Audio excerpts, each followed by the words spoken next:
हाय बच्चों, मैं नीरज पांडे। आप देख रहे हैं YouTube channel Neeraj with math GS.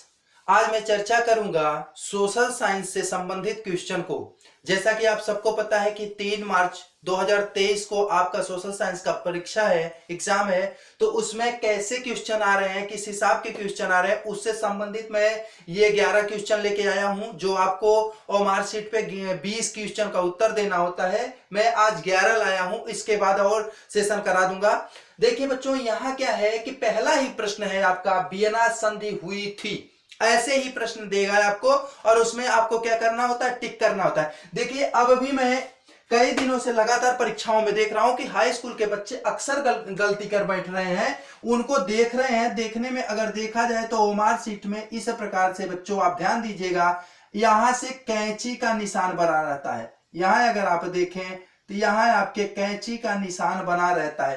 तो यहां से देखें ओमार सीट 2 भागों में बढ़ जाती है। यहां आपको भरना होता है जो भर रहे हैं, और जो चीज यहां भरे हैं वही चीज, मान लीजिए पहले का आपका 8 सही है तो एक को आप क्या कर देते हैं, गोला कर देते हैं। लेकिन यहां पहले के सामने आपको ए लिखना होता है। ऐसा जरूर करिएगा बच्चों, नहीं तो आप भले भी कुल कर रहे हैं, सब कुछ कर रहे हैं, ऊपर वाले में कर दिए, लेकिन नीचे वाले में अगर नहीं करेंगे तो आपका सही नहीं रहेगा। इसलिए आप दोनों को सही करिएगा, इसको भी भरिएगा, ऊपर वाला भी भरिएगा। और पेपर कोड में थोड़ा ध्यान दीजिएगा। जैसे मान लीजिए एग्जांपल के तौर पे हम मानते हैं पेपर कोड 323 ईवी है। क्या है, ईवी है। तो आप इस खाने में देखिए ई को गोला करिए, इस खाने में देखिए वी को गोला करिए, लेकिन नीचे वाले में बेटा आपको लिखना होता है मात्र ईवी। इस चीज को जरूर लिखिएगा। अगर इसको आप नहीं लिखेंगे तो ये आपके लिए कहीं ना कहीं संकट बन सकता है। तो देखिए हम आते हैं प्रश्न में अपने। देखिए क्या होता है बच्चों की, अगर ये जानकारियां आपको रहती हैं तो आप बेहतर कर पाते हैं। ओमार सीट में गंदगी नहीं करना होता है, उसको साफ सुथरा भरना होता है, क्योंकि वो कंप्यूटर से कॉपी चेक होगी। और जो अगर गोला, जैसे एग्जांपल के तौर पे मान लीजिए ये गोला है, आप इतना इसको भर देते हैं, इतना छोड़ देते हैं, तो ये गोला आपका सही नहीं माना जाएगा। इसको अगर भरना है बच्चों तो इस प्रकार से पूरा पूरा ही भरना होगा, तभी ये सही माना जाएगा। ये पूरा जब तक नहीं भरा जाएगा ये पूरा नहीं सही माना जाएगा। तो इसको भी ध्यान दीजिएगा आप। अब चलते हैं, वियना संधि हुई थी। अब देखिए वियना संधि जो हुई थी, यह एक नेपोलियन युद्ध में खासतौर से यूरोप के लिए एक प्रकार की ये संधि थी, और उसमें संधि हुई थी। तो ये बताया गया था कि यूरोप के विकास के लिए नेपोलियन युद्ध में जो नियम बनाए गए थे उन नियमों को खंडन करने के लिए। और देखिए कोई भी चीज होता है, हर संधि जो लाई जाती है, संधि का मतलब ही हो जाता है समझौता, एक प्रकार के सहमति। और सहमति का आशय क्या होता है बच्चों की, सहमति तभी होगी जब कुछ हमारी बातें मानी जाए, कुछ आपकी बातें मानी जाए। ऐसा नहीं होता है संधि केवल एक पक्ष से होती है, दोनों पक्ष मानने के लिए। यह जरूर होता है किसी पक्ष की बातें ज्यादा मानी जाती है, किसी पक्ष की बातें कम मानी जाती हैं। लेकिन संधि तभी होगी जैसे हम हमारे और आपके बीच संधि होना। आप पढ़े भी होंगे, हिंदी में भी पढ़े, संस्कृत में भी, संधि और संधि विच्छेद। तो विच्छेद का मतलब दूर होना और संधि का मतलब पास में आना। तो वही चीज है, जब संधि किसी चीज की संधि होगी, वहां क्या है, जब संधि होगी तो संधि में क्या है, आप और सामने वाले के दोनों के विचारों को कहीं ना कहीं तवज्जो दी जाएगी। तो यही हुआ कि यहाँ यूरोप के उत्थान के लिए जो नेपोलियन युद्धों में बातें हुई थी उसको करने के लिए ये ऑस्ट्रिया में इसकी मेजबानी की गई। वहां एक ड्यूक चांसलर थे, उन्होंने इसकी मेजबानी करी और उन्हीं की अध्यक्षता में ये होता है वियना संधि। और वियना संधि कब हुई इसके बारे में आप थोड़ा डीप में पढ़िएगा। वियना संधि कब हुई आपको दिया हुआ है, एक दिया है 1805, दूसरा दिया है 1815, तीसरा दिया है 1810, चौथा दिया 1819। अब इसमें कौन सा आपका सही होगा, आपका राइट आंसर कौन सा है, राइट आंसर आपका ये है, देख रहे हैं 1815 में वियना संधि हुई थी, जिसकी मेजबानी कौन किया था, ऑस्ट्रिया किया था। तो इतना आपको याद रखना होगा बच्चों। और अगर मेरा सेशन आपको अच्छा लगता हो तो लाइक कीजिए, शेयर कीजिए, कमेंट कीजिए, और प्लीज अभी तक सब्सक्राइब नहीं किया तो सब्सक्राइब कीजिए, इसको ज्यादा से ज्यादा लोगों में शेयर कीजिए। दूसरा प्रश्न बनता है आपका, रॉलेट एक्ट कब पारित हुआ। अब रॉलेट एक्ट कब पारित हुआ, इसमें दिया हुआ है 1918, 1919, 1920, 1921। ये 4 ऑप्शन दिए हैं। अब देखिए बच्चों, रॉलेट एक्ट पारित कब होता है, इसमें आपको बता देते हैं, ये पारित होता है 1919 में। लेकिन रौलट एक्ट क्या होता है, थोड़ा सा उसके बारे में हम बता देते हैं आपको। रौलट एक्ट एक ऐसा कानून था जहां पर क्या होता था, किसी को किसी, मान लीजिए एक एग्जांपल के तौर पे जो अंग्रेजी शासक थे, उसके प्रशासक थे, उसके पुलिस सैनिक थे, उनको अगर रौलट एक्ट के कानून के तहत अगर उनको किसी पे शंका हो जाए, या ये मान लीजिए शंका नहीं होती, उनको मात्र जेल में डालने के लिए किसी को मनसा हो जाए, तो उस मनसा के आधार पे वो बता देते थे कि हमें इस पे शंका हुई है इसलिए हम ले जा रहे हैं। और रौलट एक्ट में विधान था, उसमें वकील नहीं होगा, कोई दलील नहीं होगा। तो देखिए, बिना वकील, बिना दलील, बिना अपील का वो कानून था। न आप अपील कर सकते हैं किसी कोर्ट में, न आप दलील दे सकते हैं, बहस कर सकते हैं, न आप क्या कर सकते हैं, वकील कर सकते हैं। तो जब ये सारी, मतलब कह सकते हैं किसी को उठा के सीधे जेल में ठूसना ही काम था, तो ये ऐसा कानून था। इसमें तो सिर्फ कह सकते हैं अनायास ही किसी को जेल में डाला जा सकता था। जिस पर अंग्रेजी शासक नाखुश होता उसको डाल देता जेल में। तो इसके विरोध में गांधी जी ने एक असहयोग आंदोलन छेड़ दिया था 1919 में ही। और आप जानते हैं रौलट एक्ट के विरोध में ही किचलुद्दीन सैफुद्दीन अली थे, और एक दो नेता थे। इनके ही क्या होता है कि इनको छुड़ाने के लिए ये जलियांवाले बाग में जाकर के अनशन करते हैं बहुत सारे लोग, और वहां पे क्या होता है, गोलियां चला दी जाती हैं। आप ये सारी कहानी जलियांवाला बाग का हत्याकांड आप पढ़े होंगे, सुने होंगे। तो ये ध्यान दीजिएगा, रौलट एक्ट क्या था, बिना वकील, बिना दलील और बिना अपील वाला कानून था। इसको अंधा कानून भी कहा जाता था, काला कानून कहा जाता था। यह पारित हुआ था बच्चों 1919 में। और ऐसा भी प्रश्न बन सकता है कि रौलट एक्ट के विरोध में कौन सा आंदोलन प्रारंभ किया गया था, तो याद रखिएगा गांधी जी के द्वारा असहयोग आंदोलन प्रारंभ किया गया था कि भैया हम तुम्हारा सहयोग ही नहीं करेंगे। अब देखिए आगे क्या होता है कि चौरा चौरी कांड कब हुआ। चौरा चौरी कांड कब हुआ, यह दिया हुआ है 5 फरवरी 1922, 8 नवंबर 1924, 10 फरवरी 1922, 13 फरवरी 1922। ये 4 ऑप्शन है। आपका सही ऑप्शन होगा ये, सही ऑप्शन आपका देख रहे हैं 5 फरवरी 1922 को।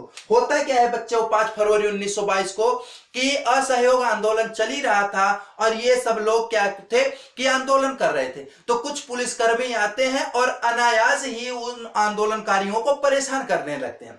और देखिए होता क्या है कि कोई भी व्यक्ति एक सीमा तक सहता है, सीमा के बाद नहीं सहता है। और वही हुआ कि जब पुलिसकर्मी आए, इनको सताने लगे, तो ये भी आक्रोशित होकर के उनको भगा लेते हैं। और वो जाकर के चौरा चौरी जगह पे एक पुलिस स्टेशन था, पुलिस स्टेशन में जाकर के अपने आप को अंदर लॉक कर लेते हैं। और जब वो लोग अपने आप को अंदर लॉक कर लेते हैं, तो जो आक्रोशित भीड़ थी वहां पहुंच करके उस पर मिट्टी का तेल छिड़क करके पूरे थाने को ही जला देती है। तो वहां 22 पुलिस वाले, वहां का एसआई इंस्पेक्टर जो था और पुलिस वाले तमाम गाड़ी वगैरह सबको हाथ के हवाले कर दिए। तो ये घटना थी चौरा चौरी हत्याकांड। तो यहां क्या था कि जब ये घटना हुई तो उसी घटना से आहत होकर के गांधी जी ने यहीं पे असहयोग आंदोलन को बंद भी कर दिया था। ये भी याद रखिएगा, गांधी जी का असहयोग आंदोलन कब समाप्त किए थे, तो वो 1922 में किए थे बच्चों। देखिए तो चौरा चौरी कांड कब हुआ था, ये आप याद रखिएगा 5 फरवरी 1922 को। अगला क्वेश्चन है WTO का, क्या है अगला क्वेश्चन आपका, WTO की स्थापना कब हुई थी। तो देखिए 1991, 1994, 1993, 1995। तो आपका सही आंसर जाना चाहिए 1995। WTO। अब WTO आज के ही एग्जाम में, आज का सिविक्स का एग्जाम था, ये प्रश्न पूछा गया था। इंटर में सिविक्स का एग्जाम था, वहां प्रश्न पूछा गया था कि WTO का फुल फॉर्म क्या है और WTO के उद्देश्य क्या थे, ये पूछा गया था। तो WTO का फुल फॉर्म क्या होगा, वर्ल्ड ट्रेड ऑर्गेनाइजेशन, मतलब कह सकते हैं विश्व व्यापार संगठन। हिंदी बोले तो विश्व व्यापार संगठन, इंग्लिश बोले तो वर्ल्ड ट्रेड ऑर्गेनाइजेशन। जब फुल फॉर्म पूछेगा तो आपको यही लिखना होगा वर्ल्ड ट्रेड ऑर्गेनाइजेशन। जब WTO लिखेगा तो वर्ल्ड ट्रेड ऑर्गेनाइजेशन ही लिखना पड़ेगा। और विश्व व्यापार संगठन लिखेगा तो आप दो में कोई दे सकते हैं, लेकिन WTO दिया है तो वर्ल्ड ट्रेड ऑर्गेनाइजेशन, बल्कि हिंदी में लिख सकते हैं ब्रैकेट में कि ये है। अब इसकी स्थापना कब हुई थी बच्चों? 1995 में। इसका उद्देश्य क्या है? विश्व स्तर पे ट्रेड करना, व्यापार करना। उसके लिए एक संगठन बनाया गया, उसके नियम कानून कायदे बनाए गए, ये संस्था उसके लिए सारी व्यवस्थाएं करती है। अब देखते हैं अगला है प्रश्न आपका, मानवाधिकार दिवस कब मनाया जाता है? अब देखिए मानवाधिकार दिवस कब मनाया जाता है, तो ये यहां लिखा हुआ है 10 दिसंबर, 10 नवंबर, 10 जनवरी, 10 फरवरी। 4 दिए हैं ऑप्शन, इसमें से कौन सा सही ऑप्शन होगा आपका?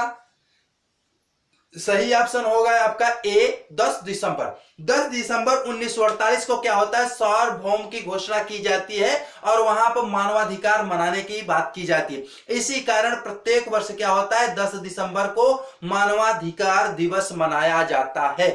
मानवाधिकार दिवस मनाया जाता है और मानवाधिकार दिवस पे मैं आपको एक वीडियो लगभग 48-50 मिनट का दे चुका हूं, उसके बारे में विस्तृत चर्चा कर चुका है, इसलिए बहुत यहां पे चर्चा मैं नहीं करूंगा। मानवाधिकार दिवस कब मनाया जाता है बच्चों? 10 दिसंबर को मनाया जाता है प्रत्येक वर्ष।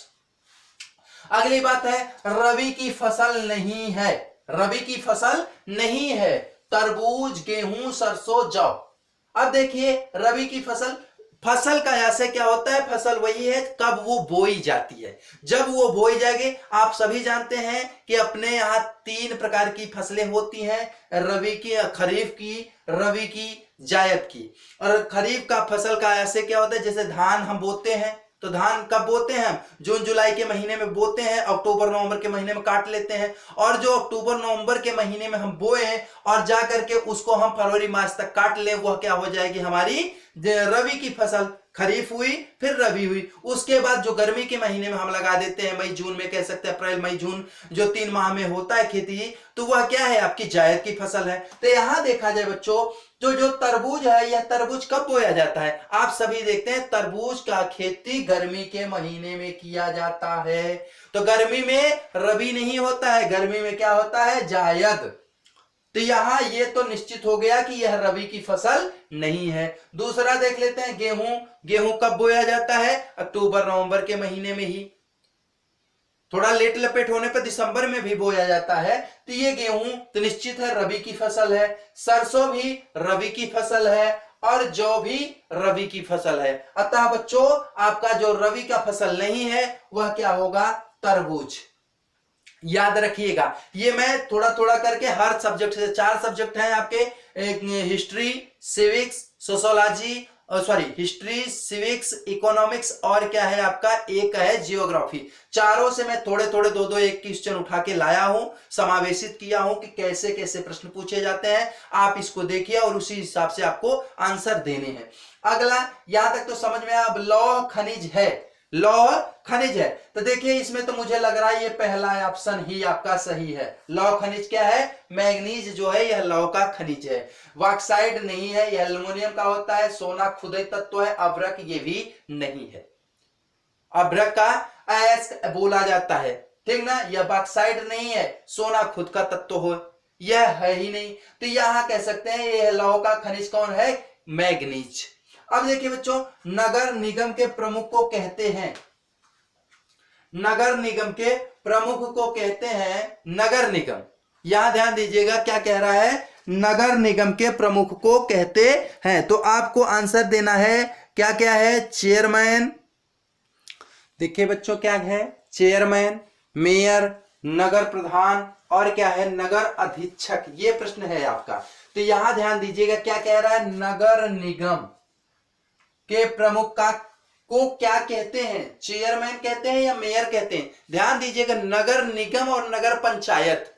अब जैसे कि आप देखते हैं छोटे जो शहर होते हैं उनको नगर पंचायत कहते हैं और जो बड़े शहर होते हैं वहां नगर निगम होता है।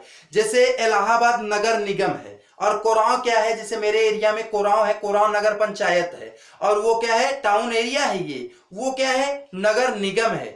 तो देखिए नगर निगम क्या है? नगर निगम का जो मुखिया होगा वह मेयर कहलाएगा और जो टाउन एरिया का नगर पंचायत का मुखिया होगा वह क्या कहलाएगा? चेयरमैन कहलाएगा। देखो बच्चे यहीं पे दोनों क्वेश्चन क्लियर कर लीजिएगा। नगर पंचायत का मुखिया को हम क्या कहेंगे? चेयरमैन कहेंगे और नगर निगम के मुखिया को हम क्या कहेंगे? मेयर कहेंगे।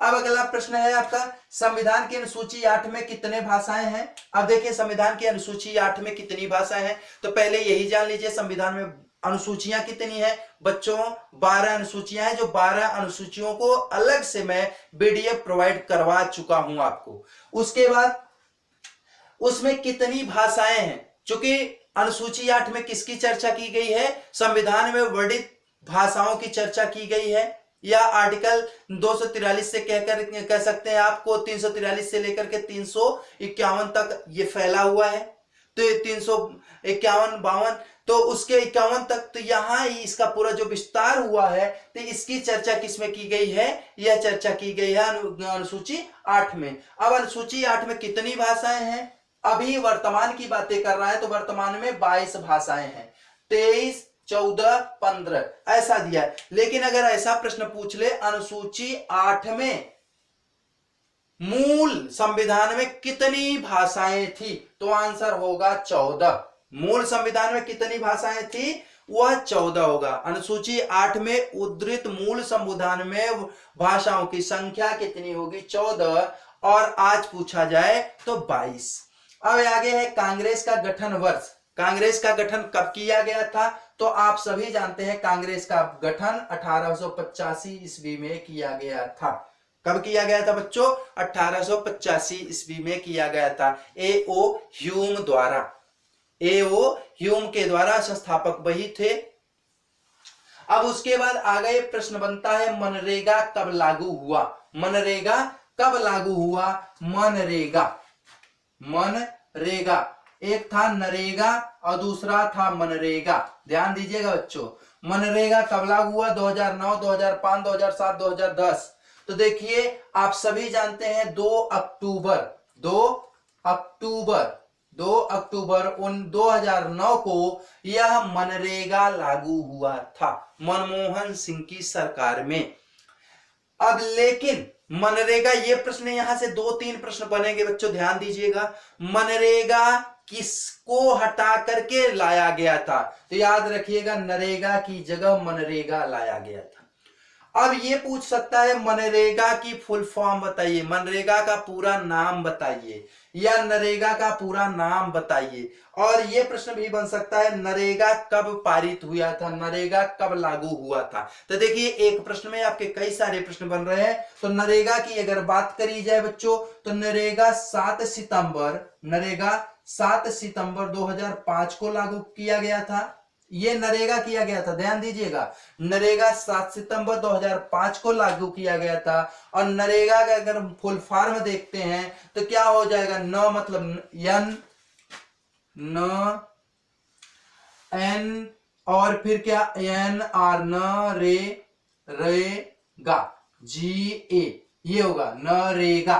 तो नरेगा एन का मतलब नेशनल, आर का मतलब रूरल, ई का मतलब एम्प्लॉयर, और इसके बाद जी का मतलब गारंटी, ए का मतलब एक्ट। ये क्या है, NREGA national rural employer guarantee योजना। यह क्या है देखा जाए तो यह एक प्रकार की गारंटी देता है। ये ऐसी योजना है जो ग्रामीण क्षेत्र के लोगों को राष्ट्रीय ग्रामीण एम्प्लॉय मतलब कह सकते हैं कर्मचारी जो होते हैं उनको एक गारंटी देता है, कर्मकारों को एक गारंटी देता है कि हम आपको गारंटी देंगे। और इसका प्लान क्या था कि वह 100 दिन की गारंटी देता है, हर प्रत्येक मजदूर को 100 दिन का सरकारी काम अवश्य मिलेगा, जिसका दाम 220 रुपए समथिंग था एक दिन की मजदूरी। लेकिन 2 अक्टूबर 2009 को इसी नरेगा को हटा करके मनरेगा कर दिया गया था, NREGA कर दिया गया था, महात्मा गांधी